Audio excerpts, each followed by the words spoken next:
Hi, my name is Amy Wilcoxon. I'm a registered dietitian and certified diabetes care and education specialist with United Medical ACO, back with our quick tip series for 2022. Today we're going to be talking about plant-based eating, or sometimes known as plant-forward eating.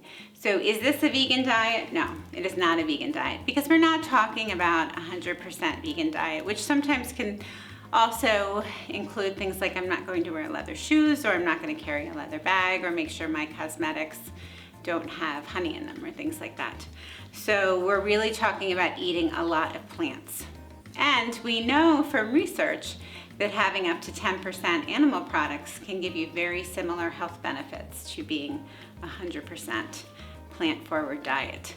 So what does that mean? And can you eat this way if you have diabetes? Yes. Yes, you can. We know that people who eat a plant-based diet have improved A1C, improved LDL, which is bad cholesterol, improved blood pressure. They live longer, and they have a lower rate of cancer. So foods that can cause cognitive decline are foods high in saturated fat, so which are not included in a regular basis on this type of diet.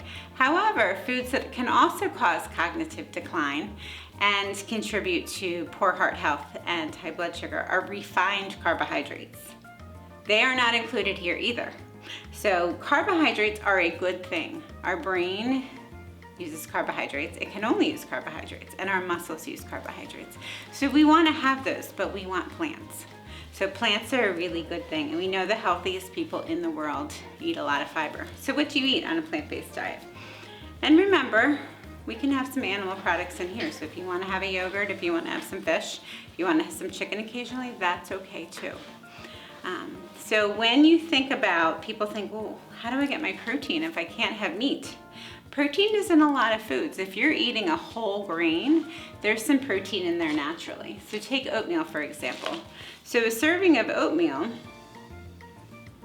if we look at the protein, is 5 grams of protein. Is that anywhere near what's in a piece of chicken? No.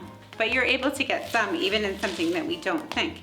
And if I make this with soy milk, then I'm gonna get in 15 grams of protein. And if I put nuts on it, I'm gonna get even more protein with it. If I eat something like this whole wheat bread, which is a good seed bread, it's got nuts and seeds, it's made with whole grains. One slice bread, not something we think of as high protein, 3 grams of protein. So you absolutely can get your protein in on a plant-based diet. What you want to get in is a variety of plants.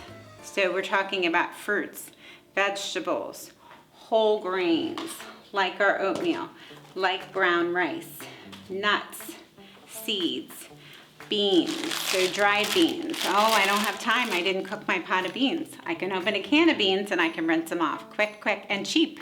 The cost of groceries are really high these days. Canned beans have gone up, but they're still not that expensive. Getting in a variety of fruits and vegetables sometimes can be hard, because they also can be expensive, but buying what's on sale and what works can also help you with that.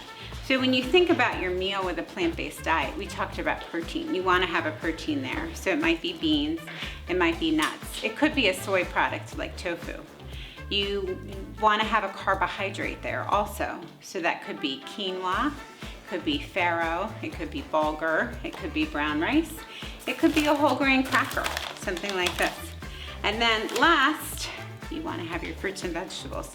So for breakfast, I might have something like my oatmeal with walnuts and sliced up apples made with soy milk. For lunch, I might have beans with rice and greens in it. Or I could have a big salad with greens. I could have broccoli with white beans and some tofu mixed in there. So there's a large variety of different things I can get in.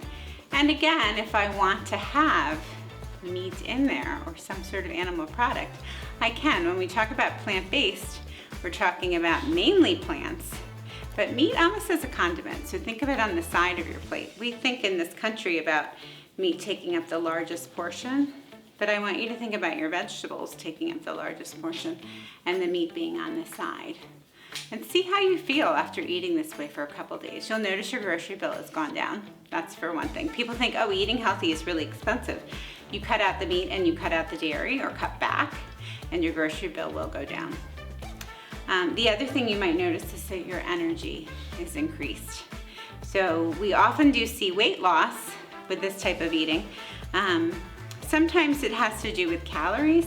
If I'm talking about a steak, you're talking about 300, 400, 500, 800 calories, depending on the size. We're talking about a cup of broccoli, it's 50 calories. So really, we don't see a lot of weight gain with beans by themselves or with vegetables.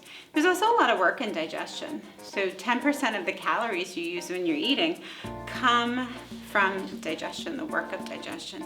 This all takes a while to digest, so it keeps you full, takes up a lot of space in your stomach. So if it's something that you've heard about, you've heard friends talking about it, you've seen people on TV talking about it, give it a try. Try and increase. Add in some fruits and vegetables. Take a meal that you really like and make it a meatless meal. So if you normally eat tacos on Tuesday, maybe try bean tacos. If you normally have pasta, try and add greens and white beans to it and leave out the meat and see how it goes. See what your family thinks. So starting small like that, or starting with trying maybe breakfast and lunch, without a lot of animal products, and save it for dinner and see how you feel. So I hope you enjoyed this quick tip video on plant-based eating.